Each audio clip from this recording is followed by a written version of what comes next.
Voilà, bonsoir, bienvenue sur Radio Pays Guyane dans On refait l'info. Il est exactement 18h21 et aujourd'hui nous sommes le mercredi 5 juin 2019. Encore un joyeux anniversaire à monsieur le président des DJ, monsieur Royan Abron, qui a eu aujourd'hui 8 ans. On ne dira pas son âge. Alors, après que les élections européennes se soient passées et que nous connaissons aujourd'hui les résultats qu'on va pas se permettre de commenter ou peut-être pourquoi pas. On a voulu revenir calmement sur la question européenne et pour ce faire, nous avons souhaité inviter monsieur Georges Mignot qui est pas Michel, Georges, je ne me trompe pas, c'est bien Georges. Michel Mignot, c'est un autre personnage qui a l'ancien directeur du CSG, voilà, j'ai cherché sa fonction exacte. Donc Georges Mignot qui est venu nous parler de la question européenne parce qu'il est un spécialiste, puisque nous avons vu ces très nombreuses interventions et, ma foi, très pertinentes sur cette question. Alors, pour débattre ce soir, chers auditeurs, les autres appelez-nous tranquillement au 25 76 25, 05 94 25 76 25. Épisode aussi, vous connectez tout simplement sur Facebook Live, sur notre Facebook Live, sur la page de Radio Pays. Comme ça, vous pourrez voir le visage de nos protagonistes. Alors, ce soir, je vais tout d'abord dire bonsoir à l'invité. Monsieur Mignot, bonsoir. Bonsoir, Dom. Alors, on va essayer de rapprocher le micro de votre bouche. Voilà. Voilà, super, c'est parfait. Parfait comme ça. Vous allez bien? Bien, super. Merci à vous de m'avoir invité. Il n'y a pas de souci. Merci à monsieur Dardeville. Que j'écoute souvent, que j'écoute et maintenant je vois leur visage. Vous savez qui c'est, Dardeville? Non, vous savez pas qui c'est avant?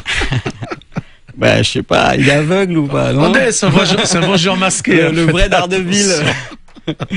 Non, mais lui, je l'aime bien. D'accord, vous n'aimez pas Yari alors? Non, je dis le vrai Dardeville. Moi, je fais vite les histoires, moi. Méfiez-vous d'eux, moi, je fais très vite les histoires. Alors, Yari Contou qui est sur le bateau. Yari, comment ça va? Bonsoir Dom, bonsoir les auditeurs, bonsoir Georges. Merci, bonsoir. Dardeville. Beaucoup appelé tout comme ça, puisque Moucha d'accord, ça va pas appeler tout d'Ardeville. Là, comment Tofika? La vie est belle. Ça va tchamber? Toujours. Bonsoir à tout le monde. Voilà. Alors, il y a 2 semaines, il y a eu ces fameuses élections européennes, qui a donné les résultats que nous connaissons, d'accord? Qui a quand même défrayé la chronique, qui a engagé beaucoup de débats. D'ailleurs, on a entendu madame Mylène Mathieu ce matin, en compagnie de Gilles, justement, répondre à monsieur Arbour, qui est le représentant du Rassemblement national ici. Alors, monsieur Mignot, avant de parler de la question européenne, justement, comment réagissez-vous par rapport à ces élections avec, je dirais, cette prise de contrôle du Front National aux européennes? Prise de contrôle, bref. Ils ont gagné, monsieur Mignot. Ils ont gagné. Bah, oui. Qui a gagné au final? C'est l'Europe, encore une fois. Non, ils n'ont rien gagné. Enfin, le peuple n'a pas gagné. Eux ont gagné de l'argent, des places là-bas. Ils y sont depuis 25 ans.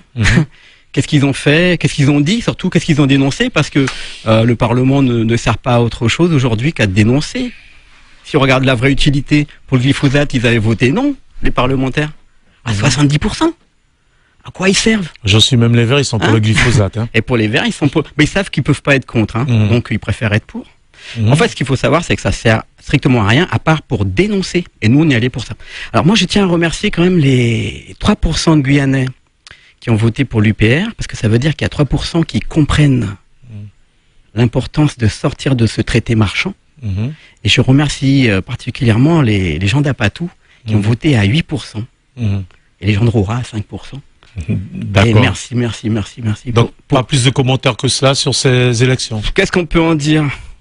Le RN et le FN ou l'AFI, PS ou ce que vous voulez, ils y sont depuis 40 ans, 25, 35 ans. Et qu'est-ce que ça change? C'est 10% d'abord de la France, enfin des parlementaires français, 10%. Et ensuite, ils sont divisés sur quoi? Sur rien. Faut voir les votes. Ils sont divisés sur rien. Donc ils sont d'accord pour tirer des flashballs sur les gens. Ils sont d'accord pour supprimer des droits sociaux. Ils sont d'accord sur tout. Et l'écologie, comme vous venez de le dire, ils sont d'accord sur le glyphosate. Ouais. En fait, tout le monde est d'accord. J'ai été surpris par ça, par contre. Non, mais moi, personne, nous, n'est pas surpris. Par exemple, lorsqu'on nous fait miroiter, par exemple, que voilà, la France va supprimer le glyphosate, nous, à l'UPR, je peux me permettre de le dire quand même, Nous, à l'UPR, on se dit juste, voilà, c'est un bel effet d'annonce, encore une fois.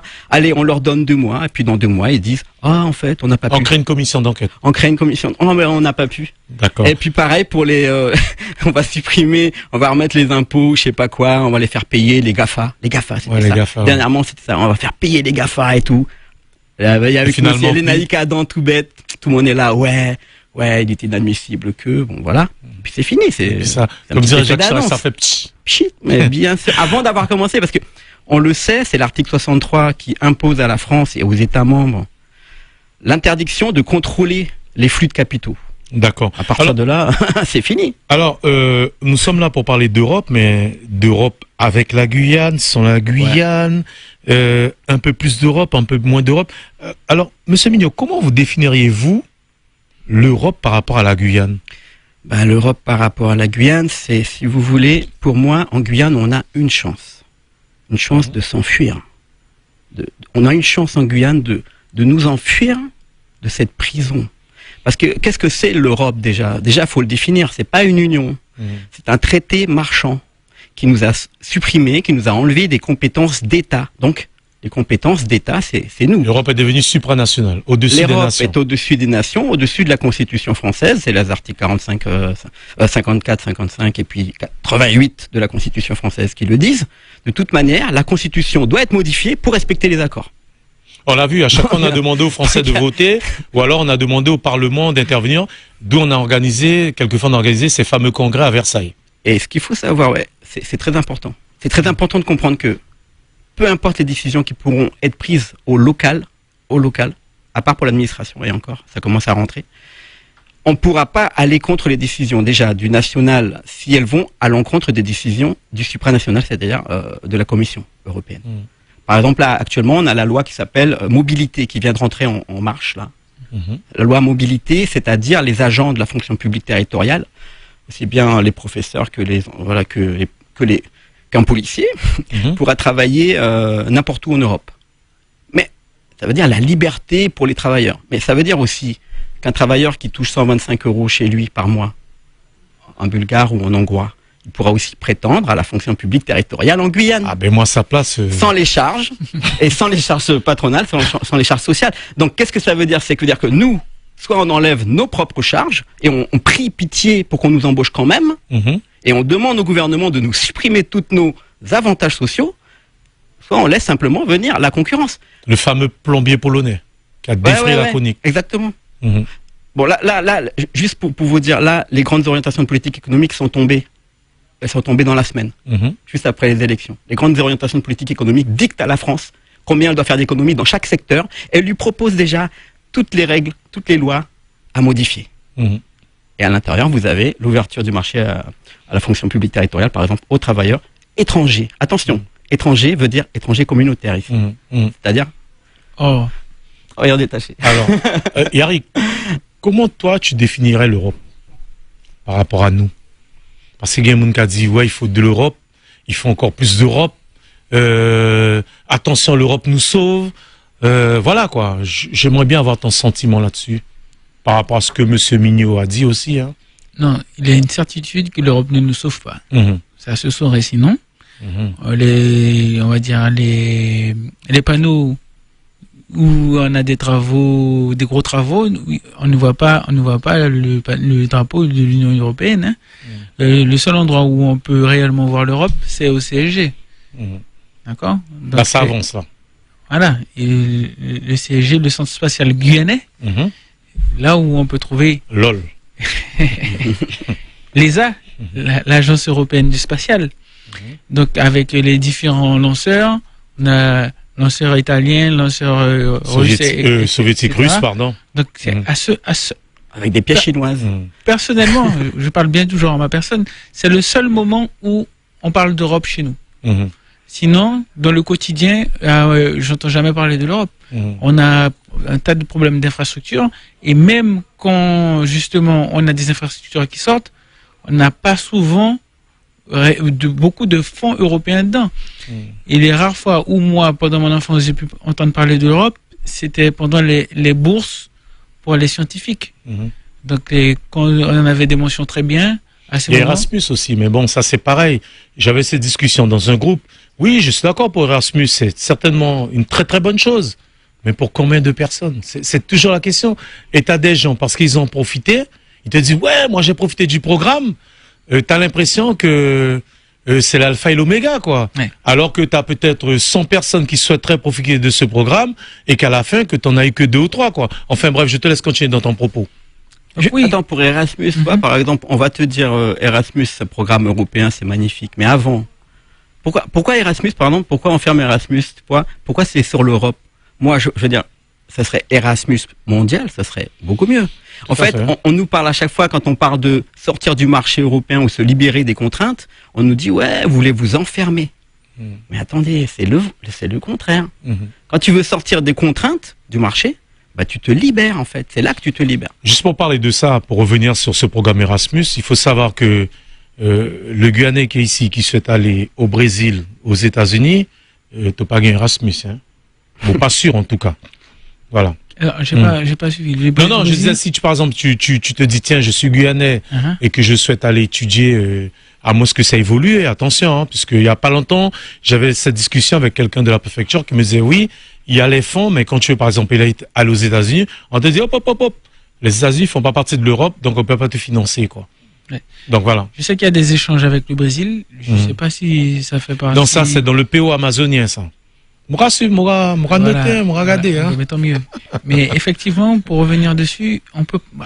Je dis pas que l'Europe n'intervient pas, en tout cas en Guyane, mais à petite échelle. C'est-à-dire que dans des secteurs bien particuliers, surtout dans les secteurs scientifiques, industriels, où on peut retrouver. Mais au quotidien même.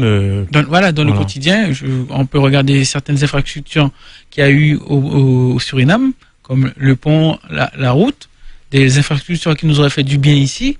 Et malheureusement, nous sommes Européens et on ne bénéficie pas des fonds aussi importants que le Suriname qui est... Parce que tu sais pourquoi? J'ai posé la question aussi à un Européen convaincu, un député européen, tout simplement parce que pour les Européens, la Guyane faisant partie de la France, ils n'imaginent pas que la Guyane puisse demander des fonds pour faire des trottoirs.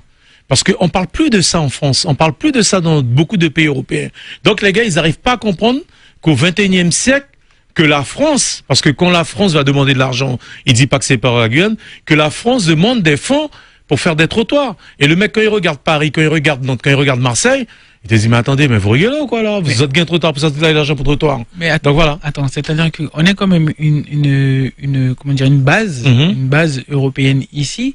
C'est-à-dire qu'on a un influx de personnes, des Européens qui viennent quand même chez nous, qui empruntent les infrastructures qui existent. On est d'accord. Donc, elles voient ces personnes-là, elles voient que pour arriver au CSG, on n'a qu'une route limitée à 80, en espérant avec des ponts qui risquent de tomber. Exactement. Je pense aussi qu'à ce niveau-là, ils savent que pour acheminer les satellites, on emprunte aussi des routes.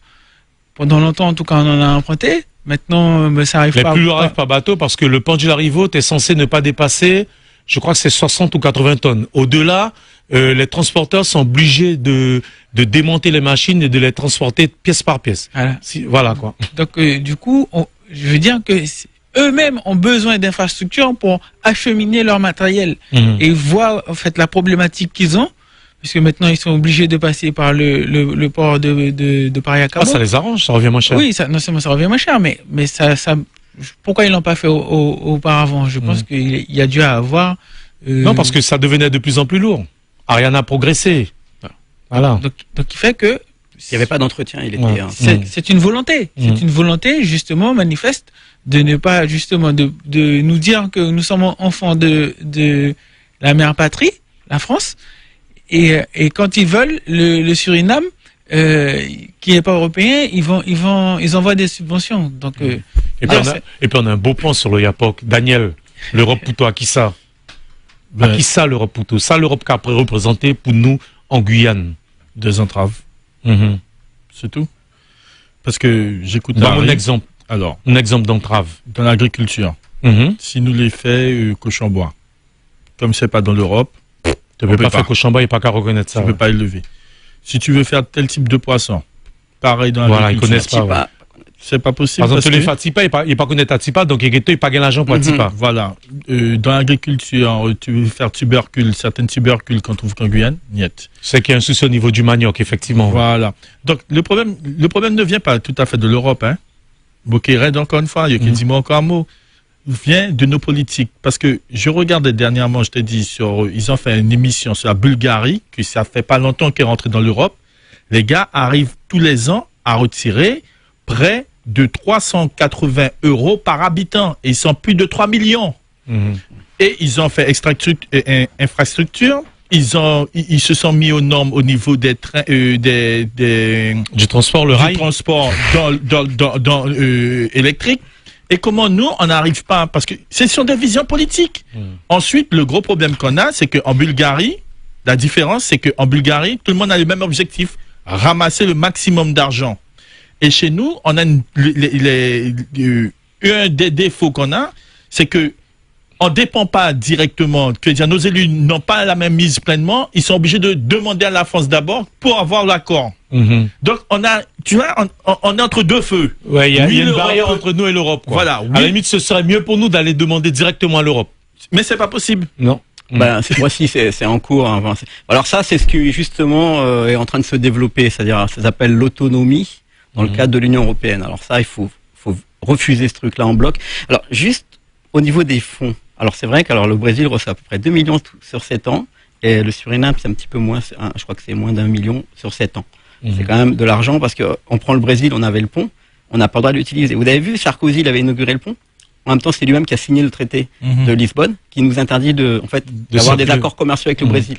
C'est bien ce que je disais tout à l'heure. On est entre deux feux. Il faisait déjà la politique tu sais, comme Macron là, du en même temps. En même temps, il inaugure le pont. En même temps, il nous interdit de l'utiliser. Ouais. Voilà, pour qu'on puisse pas vraiment avoir d'accords commerciaux avec le Brésil ou avec le Suriname. Alors, pour la Bulgarie, pour la Hongrie, et pour par exemple l'Ukraine qui n'est pas encore dans l'Union européenne, il faut savoir qu'ils reçoivent 4 milliards de mise à niveau pour rentrer dans l'Union européenne. En fait, ce qu'il faut savoir, c'est qu'en fait, on les appâte. Par exemple, là, on a l'Alsace qui va devenir première collectivité européenne en 2021. On a la Corse, puis tu as aussi la Bretagne, voilà. Comment on les appâte? On leur dit, ben voilà, puisque vous devenez collectivité, on va vous donner cash, tu vois, on va donner plus. Mais jusqu'à quel moment? Je m'explique. La France donne 23 milliards par an à l'Union européenne. Elle met ça dans le pot commun. Il nous revient à peu près 13 milliards. Le reste part pour la Bulgarie, pour la Hongrie, pour l'Ukraine, pour acheter des armes, pour l'OTAN, pour faire la guerre, etc. 9 milliards quand même. Nous, on reçoit 60 millions par an. Alors forcément, on peut appâter nos élus en leur disant, vous aurez l'autonomie, et ils l'ont déjà demandé le statut juridique là, pour la Guyane, pour pouvoir se revendiquer directement européen. Mais derrière, quand les collectivités, une à une, deviendront européennes, qui va payer? Il faut se poser la question. Pour l'instant, il y a Paris, si vous voulez, on donne les impôts, ça part là-bas, mais bientôt, tout sera dans les collectivités. Centralisé. Et qu'est-ce qu'ils vont donner, à votre avis? Ils vont donner. La France donne déjà 23 milliards. Non, ils vont rien donner. Et petit à petit, de toute manière, ils demandent à la France déjà de supprimer les aides. Chaque année, on vient d'avoir les grandes orientations politiques et économiques qui demandent encore des milliards, plus de 3 milliards d'économies. Là, c'est sur les retraites. On le voit bien sur les retraites, sur la santé. Voilà. Sur la santé, c'était l'année dernière, on avait sur l'éducation l'année d'avant. Donc, à chaque année, ils enlèvent par secteur. Et ensuite, ils libéralisent. Les gens pensent que libéraliser, ça veut dire la liberté. Non, attention. Alors, je vais continuer. Oui. Le problème qui se pose, c'est que ils demandaient aux personnes, aux Bulgares de base, comme nous, là, qu'est-ce que l'Europe a apporté pour eux? Le gars te disait que il travaille chez une grosse marque et il peut pas acheter la voiture. Parce que ce que l'Allemagne ne peut pas faire chez lui par rapport à ces lois qui l'empêchent de le faire, il le fait là-bas. Donc, le gars fait plus de 48 heures pour avoir un salaire moindre, étant donné que donc l'Allemagne profite de cette... C'est pour ça que je disais, les personnes qui prennent pour l'Allemagne, c'est que vous connaissez pas comment l'Allemagne fonctionne. En fait, quand il se sert de plus petit que lui, et il met ces capitaux-là, et c'est ces personnes-là qui fait la valeur ajoutée, étant donné que chez lui, il y a des lois qui l'empêchent de l'avoir. C'est ce qui rend le prix compétitif et qui rend... Et la France n'a pas ça. Et la France est bloquée de ce côté. En Italie, c'est pareil. Ils ont toujours des petites sociétés, des petites villes comme Madère et compagnie qui font le sale travail. Et c'est les plus gros qui récoltent. Voilà. Alors, au niveau social, au lieu d'avancer, ils ont régressé. Voilà. Et c'est ce qui risque de nous attendre parce qu'une fois qu'on sera libéré, une fois que l'Europe se sera bien installée, donc, Dom, ton patron va t'envoyer à Trifouille des machins, t'as intérêt d'aller, sinon t'es viré. Vladimir Gefemoussa. Oui, sinon t'es viré. Parce que... c'est gentil. Hein. Voilà, parce que on va te mettre en concurrence avec des personnes qui n'ont pas les mêmes droits sociaux, qui n'ont pas les mêmes avantages, et que eux, ils demandent, c'est comme si je vais au Suriname avec les lois françaises là, toutes les femmes du Suriname seront contentes parce qu'ils savent qu'ils vont avoir de l'argent sans faire... On parlait de la question des normes aussi, messieurs. C'est revenu très souvent, les normes européennes appliquées en Guyane. Alors, quand on entend parler de ça, puisque je pense qu'à tous les étages de la société en Guyane, toutes les entreprises en parlent, etc., etc., tout le monde dit que c'est un véritable problème. On sait très bien qu'il y a une infime partie qui en profite. Il y a une infime partie qui en profite, mais toutes les autres sociétés qu'on peut rencontrer en Guyane disent que les normes européennes, ça pose un problème, même les normes françaises des fois. Parce que nous en Amazonie, il y a un exemple, il y a un exemple, moi essayer, comment il appelle ça, contracté exemple, Mokabaya, pour nous bien comprendre. En Europe, par exemple, nous avons 4 saisons. Ok, donc il y a 4 saisons. Donc, moi, disons, dans l'aliment, on peut peut-être gagner 4 conservateurs, puis estimer qu'aliment bon. Nous d'accord, par rapport aux saisons. Mon Guyane, tu gagnes 2 saisons. Brésil, l'autre allait un petit peu plus au sud, il a fait un petit peu plus frais. Est-ce qu'il a ces bougas par rapport à 2 saisons, il mettait 2 types de conservateurs qui produisent mauvais? Ou si nous mettions 2 conservateurs parce que nous pas gain Freddy, qui ça veut dire qu'il faut déjà mauvais. Donc tu vois, c'est des exemples comme ça. Sur les normes, sur la norme quoi. Sur la norme. J'ai fait une soirée discours ou conférence, je sais pas comment on peut appeler ça, sur les normes. Et il y a des exemples, mais tu crois pas. Quelques exemples. Monsieur Mignot, vous êtes là pour ça. Alors je suis allé sur les marchés, j'ai questionné un petit peu. Vous avez des revendeurs d'œufs. Ils ont moins de 200 poules. Bon, déjà, je vous dis pas la norme pour avoir les cages aux normes et la structure. Hein. Mais ensuite, pour les vendre, ils ont moins de 200 poules. Ils ont le droit de les distribuer uniquement sur les marchés et les étals. Et je remercie les Chinois de faire profiter les petits revendeurs de leurs étals dans les Chinois. Et donc, vous avez les étals. Alors, on espère que ça va continuer. Mais si vous avez 201 poules, vous avez déjà dépassé le quota de 200, vous n'avez plus le droit de les livrer vous-même. Mais vous avez le droit de les mettre dans les petits cajots de 6. Alors là, ça change tout. Vous les mettez dans une petite boîte de 6, vous avez le droit de les déposer par quelqu'un d'autre, pas par vous-même, par une société de transport qui va la livrer au supermarché. Pour la Guyane, t'imagines? Donc, en gros, il vaut mieux que tu restes petit, tu vois? Et moi, ce que je veux dire, ça, c'est un exemple qui montre que les normes, elles sont là pour que on reste petit. C'est la même chose pour les miniers. C'est la même chose pour le mec qui fait son boucanage. Tu sais, tu fais ton boucanage. Exemple sur le boucanage. Tu fais ça de manière familiale, tu vends sur les marchés, on va pas t'embêter. Pour l'instant. Attention, ouais. Jusqu'à quand? Oui, mais parce qu'il y a la police aussi, hein, bientôt. Hein. Donc il y a la police de la pensée, il y a la police du marché aussi qui va venir. Mais si vous voulez le vendre commercialement dans un supermarché, Déjà, en fait, vous n'avez pas le droit de le boucaner avec les produits qu'on a chez nous. Vous n'avez pas le droit de le faire avec le wapa, avec la termitière. Non. Il faut aller chercher des graines qui se trouvent jusqu'en... non, et puis le bois, c'est du bois spécial, qui est aux normes, des granulés que vous allez acheter en Europe pour faire venir ici en Guyane pour faire votre poulet boucané. Alors ça veut dire il aura le goût du poulet boucané que vous allez trouver en métropole, quoi. Et donc là, en fait, alors on nous parle, en même temps ils nous font la promotion de la culture guyanaise, on nous donne de l'argent soi-disant pour aller danser ou pour faire la musique, mais la culture c'est tout, c'est ce qu'on mange, c'est ce qu'on cultive, c'est tout ça. Ben messieurs, Yari, Daniel, quand nous parlons d'une norme, nous avons un exemple pour les Boucanéas, qui est par exemple société qui mettait sous norme, société Mouchelaya qui a fait un bel travail d'ailleurs, il faut le reconnaître, mais quand Mouchelaya même qui profitait de ça, qui montait un bel dossier, il gagne des contraintes. D'accord.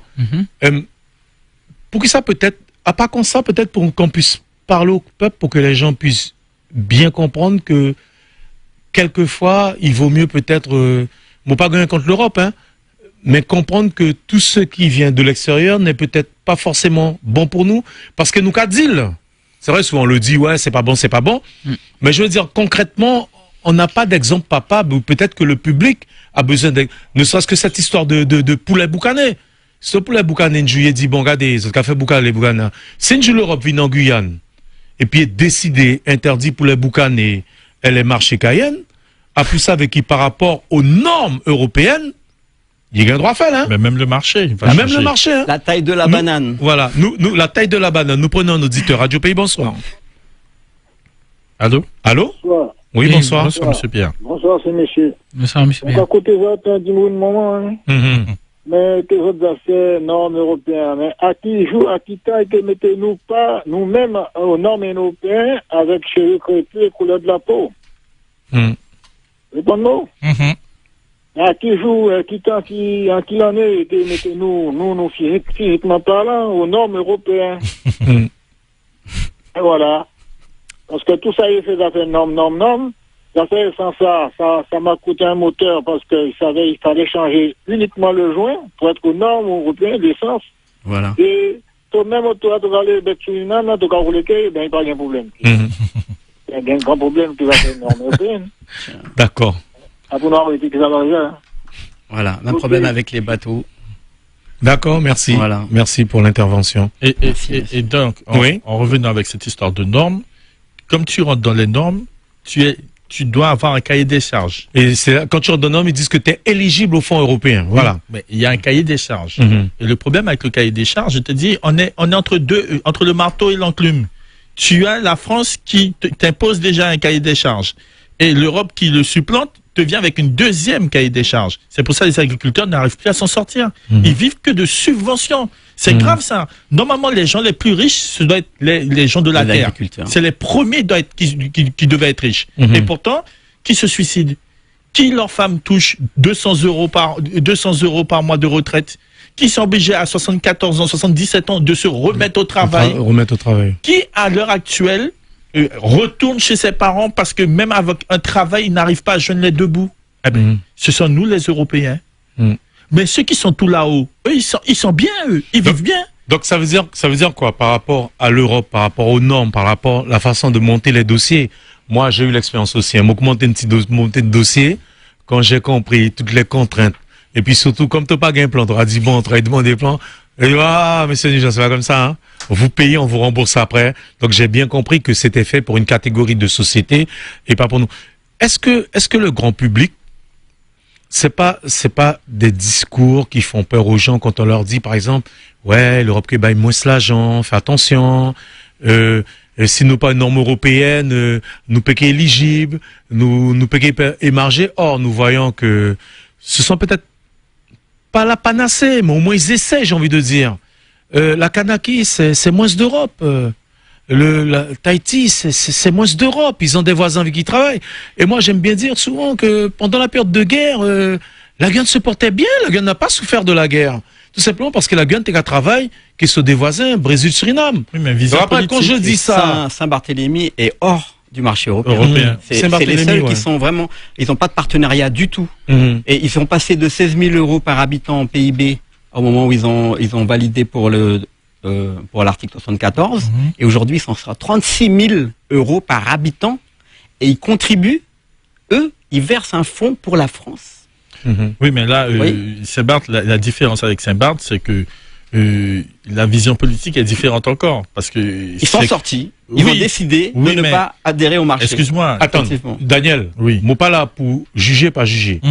Il y a qu'à mieux manger ou il y a qu'à plus mal manger avant? Non, mais il faut savoir sur quoi rebase leur richesse. Le tourisme. Ils ont fait sur le tourisme. Tourisme haut de gamme. Ben oui, mais c'est le tourisme. Oui, mais pour arriver ils ont fait un choix. Oui, non, mais pour arriver à ce choix-là, tu vois, il y a toute une vision politique qui les a amenés là.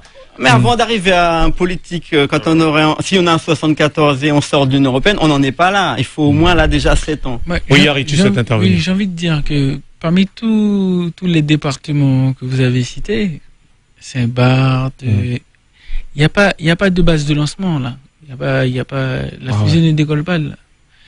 Ils sont pas sur un continent. Il n'y a pas d'or. Ce sont des départements insulaires. Il n'y a pas autant de richesse. Donc, voilà. Donc, ça veut dire que le risque, et même, je sais pas s'il y a des risques qui soient indépendants un jour, ces départements, mais n'est pas le même que si la Guyane le devenait. Alors, comme tu parles d'indépendance, tu retiens ce que je fais juste une parenthèse, hein. Tahiti, ils ont introduit ça à l'ONU, hein. Ils demandent à l'ONU de prendre les choses en main, hein. Ils demandent leur indépendance, hein. Mais à travers, le contexte onusien, quoi. Je veux te dire que la perte de la Guyane pour la France, Ce serait une vraie perte. ce serait énorme, en fait. Mais on sort, attendez, excuse-moi, on sort du marché européen, ça ne veut pas dire sortir de la France. Non. Et le 74 non plus, c'est la peur qui avait été introduite au moment de 2009 pour les votes. Tout à fait. On parle pas de, enfin, si on parle d'une autonomie financière par des capacités retrouvées, entre autres, de douane, de foncier, etc. C'est le 74 qui le permet, mais ça ne veut pas dire sortir ou être indépendant, à moins de parler d'indépendance commerciale, financière. Là, on parle d'autre chose. On est d'accord, monsieur Mignot. C'est-à-dire que c'est déjà le début. Voilà. C'est-à-dire que quand on commence à récupérer des compétences, au fur et à mesure, on aura envie d'en récupérer D'autres. de nouvelles. Et c'est normal. Et oui. Et on ne pourra pas en récupérer plus. Alors je vous explique pourquoi. Attends, on le laisse terminer. Monsieur Mignot, on le laisse terminer. Oui, très bien. Oui. Donc, quand je dis, oui, comment on est comment dire, on est un risque potentiel on a un département qui est suffisamment grand. On fait 80, plus de 5e de la France. 87 000 quand même kilomètres. On est sur un continent. On est proche d'une grande puissance quand même qu'est le Brésil. On a suffisamment de ressources, en tout cas naturelles, on va dire, on est aussi grand que le Portugal.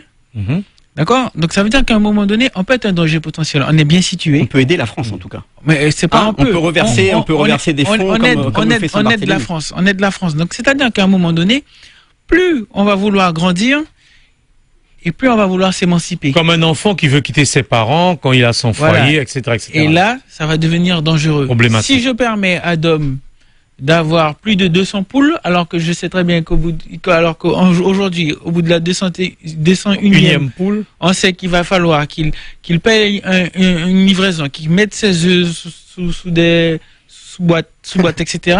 Donc, ce sont des nouvelles contraintes. Si maintenant, je lui dis, bon, maintenant, tu peux aller jusqu'à 800. Sans problème. Tu peux faire comme tu veux, tu peux le livrer toi-même, etc. Voilà. En fait, on sort des contraintes. On sort des contraintes. Ça veut dire qu'il va pouvoir évoluer et donc s'émanciper. Créer des richesses. Et créer des richesses. Justement, peut-être employer, grandir. Et son voisin, pareil, au fur et à mesure. Et on crée maintenant des coopérations non, mais je veux dire on crée un pouvoir d'achat suffisamment important. Pour attirer, probablement des professeurs, des docteurs. Et voilà. Et donc ça veut dire que le pays commence à s'émanciper et vivre mieux. Oui, mais ça c'est clair. Ça c'est notre souhait à nous, mais c'est pas le souhait justement de l'Europe. Mais c'est à nous de choisir. En fait, en tant que collectivité aujourd'hui, déjà avec les compétences que nous avons, on a le droit de décider collectivement, de demander à la CTG, de l'obliger, parce que ils vont jamais le faire, de demander un 74. Et ensuite, c'est au président qui va se présenter de prendre la responsabilité de dire je ne veux pas du marché qui nous contraint à des trucs qui nous détruisent, quoi. On veut aussi s'ouvrir, nous, vers le Brésil, vers le Suriname. On veut avoir de l'essence moins chère pour les gens, pour le peuple. On veut avoir du béton, du ciment moins cher pour les gens, pour vous, pour les gens, pas pour le commerce international. On veut avoir une concurrence, ok, peut-être avec nos voisins, mais on veut contrôler les taux de produits qui rentrent, les quotas, remettre les quotas. Pourquoi il n'y a pas de quotas? Parce que l'Europe les a. C'est des compétences européennes. Juste pour finir, les compétences que nous avons, que nous pouvons récupérer sous le cadre du 74, il y en a une qui est déjà plus à la France. C'est la compétence douanière. Et il faut comprendre que en récupérant par le biais du 74, qui est encore jusqu'à maintenant inscrit dans la Constitution, mais qui va disparaître bientôt, prochainement, si on valide la Constitution de Macron, ce 74 nous permet de récupérer une compétence que la France elle-même n'a plus. Ouais. Donc, déjà, en récupérant cette compétence, putain, mais qui a mis ce truc-là en place? Moi, je sais pas c'est qui, mais je dis merci on récupère des droits, une souveraineté que n'a plus la France, celle de pouvoir commercer avec notre voisin Suriname, Brésil, de pouvoir remettre des taxes d'importation, des taux de produits aussi, parce que les Mongs qui produisent avec du glyphosate, moi j'ai parlé aussi avec eux, et ils me disent on est obligé, on voudrait bien, mais si on ne le fait pas, produits chimiques, tous ces bêtes-là, si on le fait pas, le marché, il est récupéré par les Espagnols, par les machins. Donc comment on fait? On est obligé. Parce que le problème avec l'Europe, c'est qu'ils ont enlevé aux États leur moyen de pression.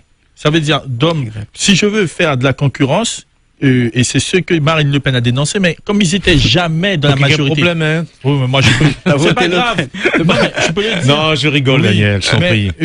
Ils veulent dénoncer ça. Ça veut dire que l'autre peut rentrer sous ton marché. Et toi, tu dis à tes producteurs locaux de toucher des subventions. Toucher des subventions pour ne pas rentrer en concurrence avec l'autre. Donc, et comme tu pourras jamais produire moins cher qu'un Chinois, c'est pas vrai. Le problème de la banane avec nos amis antillais par rapport à la Colombie, je crois, ou le Chili. Oui, mais le Chili. La banane est encore venue encore plus spécifique. Parce que eux, ils sont montés, les béquets sont montés directement et ils ont fait une alliance avec les Africains sur la Commission européenne pour pouvoir casser ça. Ça n'a pas été facile pour eux. Les bananes dollars, je crois, des Chiliens, quelque chose comme ça. Radio Pays, bonsoir. Oui, bonsoir, c'est encore moi. Bien sûr. J'étais en 61 en Afrique du Nord. Ils avaient tous aussi l'envie de se séparer, ce qu'ils ont réussi, bien sûr. Mais pour ce colonialisme français a lâché, il y a l'accord était griffe, hein. Il fallait qu'il y ait tout bel boniment qui bouche, mais pas compter, hein. Il n'y a pas de révolution sans action révolutionnaire. Méditation. Merci. Alors messieurs, on arrive au bout du bout là. Que faudrait-il faire, monsieur Georges Mignot? Alors ce qu'il faudrait faire, c'est déjà, d'après vous, selon vous, changer de présidence de la CTG et que les prochaines personnes qui sont là, qui voudront cette présidence, il faut qu'elles soient claires dès maintenant pour dire voilà, nous voulons la liberté pour notre peuple, pour notre région, et nous voulons pouvoir développer notre région. Vous êtes dans la politique là. Eh ben il faut. Bon. Oui, c'est ça concerne le peuple. Si on veut nous demain vivre bien, il faut que le président qui arrivera nous dise ça. Et c'est celui-là qu'il faudra choisir. D'accord. Alors Yari, plus d'Europe, moins d'Europe, qu'est-ce qu'on peut dire ce soir à travers ces différents arguments et selon ce que tu vois dans ton quotidien? Moi, difficilement je peux me prononcer. Ce que je peux dire, c'est que je ne sais pas si on pourra sortir de l'Europe. En tout cas, si on peut, tant mieux. Si on ne peut pas, ce que moi je souhaiterais, c'est que nos politiques qui sont en place justement aujourd'hui puissent faire remonter en tout cas nos besoins pour que les normes soient adaptées à notre situation. Tout simplement, on est dans une situation géographique particulière, à côté du Brésil et du Suriname, on est en Amérique du Sud, à 8000 km de l'Europe. Donc je me dis qu'à un moment donné, il faut que ces normes européennes soient adaptées à nos besoins, tout simplement. Donc soit en sortant de l'Europe, soit justement qu'on ait des normes guyano-européennes. D'accord. Alors, Daniel, regarde l'Angleterre qui est beaucoup plus grand, plus fort que nous et qui a une belle assise. Comment ils souffrent pour pouvoir sortir de l'Europe? Parce que c'est pas facile. En fait, eux, ils veulent sortir. Oui. C'est les Européens qui mettent des contraintes pour qu'ils sortent pas. Mais les pressions, mais c'est logique. Tu peux pas perdre une poule aux œufs d'or. Mais Theresa May a démissionné là. Oui, vous l'avez vu. C'est logique. Donc, en fait, le peuple est en train de sanctionner la politique qui n'a pas été celle qu'eux ont choisie. Et je vais te dire un truc. Excusez-moi, je vais vous dire une chose. Eux, les Anglais, ils savent ce qu'ils veulent.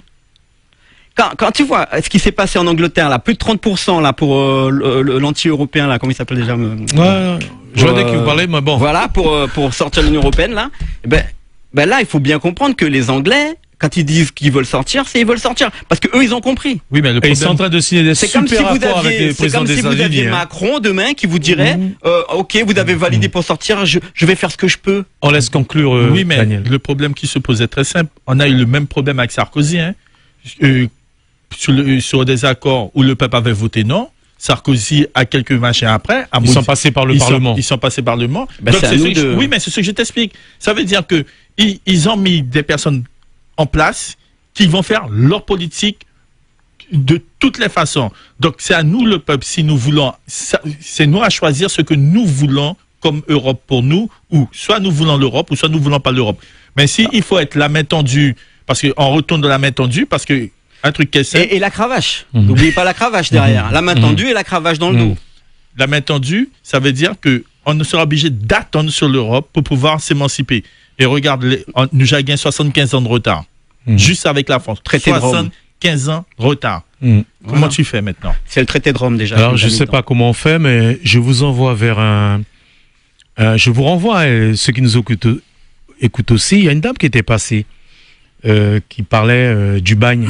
Et c'est un documentaire sur le bagne. Vous allez chercher dans YouTube. C'est un documentaire sur le bagne où son papa, le papa de cette dame dont je me souviens plus le nom, mais vous irez dans le documentaire, vous le verrez, en 1960 déjà. Non, pas 1960, je crois en 1905. Ouais, c'est ça, ça doit être 60. Ou même avant. Il parlait de plan Marshall pour la Guyane. Il avait déjà une vision pour la Guyane. Et donc, on voit qu'aujourd'hui, tous ces gens-là, ils étaient précurseurs en matière de réflexion, en matière d'autonomie. Ils avaient une vraie vision et qui, malheureusement, j'ai envie de dire que les contraintes font et nous mettent dans cet état où nous sommes aujourd'hui. Un tout petit, avant de... Oui, rapidement. Fini. Alors, je fais des vidéos sur YouTube, ça s'appelle Rendez-vous citoyen. Donc voilà, je parle de quelques concepts des traités. Ce qu'il faut aussi savoir, c'est que Sarkozy, en même temps qu'il a ratifié le traité de Lisbonne, il a aussi ratifié le traité de l'autonomie régionale. Et ça veut dire, il nous a déjà enfermés dans un cadre légal, c'est une contrainte. C'est des traités contraignants. C'est pas comme le traité de l'ONU ou les droits de l'homme. Attention, on est dans un truc contraignant. Et tout ce qui est fixé dans le cadre de la charte de l'autonomie régionale, c'est ce qui va nous attendre. Il faut rien d'attendre de plus. C'est-à-dire, on aura juste les contraintes de l'Europe et les obligations de s'adapter aux lois supranationales. Point. Et donc les normes avec. Pour les normes, c'est impossible de modifier les normes. On est dans un marché qui doit respecter les normes. Tout à fait, on est d'accord. Comment peut-on attendre une modification pour nous? Ça serait trop facile. Ok, monsieur Georges Millot, merci pour votre éclairage. Yari, merci. Daniel, merci. Eh ben, nous avons sa question encore. Une question qui est longue, une question qui est difficile. On a encore parlé contre, on aurait dû parler pour autre chose, c'est-à-dire pour le marché, pour l'ouverture. Oui, ben, il y aura l'occasion de faire. Il y aura l'occasion de faire d'autres missions. Ben, donc on le voit bien que la question est compliquée, la question quelquefois va soulever des passions, la question va soulever des oppositions, puisque je vois que sur un groupe on est rentré un peu dans cette discussion. T'as des Guyanais plus européens que tu meurs, hein. Voilà, c'est comme ça. Bon, c'est comme ça, c'est la vie. Ils sont comme ça. Et puis tu en as d'autres, ils te disent moi j'ai pas peur, il fallait vers autre chose parce que ça fait des années qui bêta comme ça, nous qui bêta pas changer et nous qu'à espérer que si une joue il changeait, pourquoi pas. Enfin bref, on va pas répondre à cette question ce soir en tout cas. On laisse ça à d'autres. Nous là pour débat, pour bailler la parole. Et je remercie tous ceux qui nous écoutent, tous ceux qui nous appellent et tous ceux qui nous appellent pas parce qu'ils sont très attentifs. Et comme on dit tous les soirs, nous avons fait cette émission, Aïssia Programma Mio. Pour qui ça, vous allez garder ailleurs. Bonsoir. À toute heure de la journée.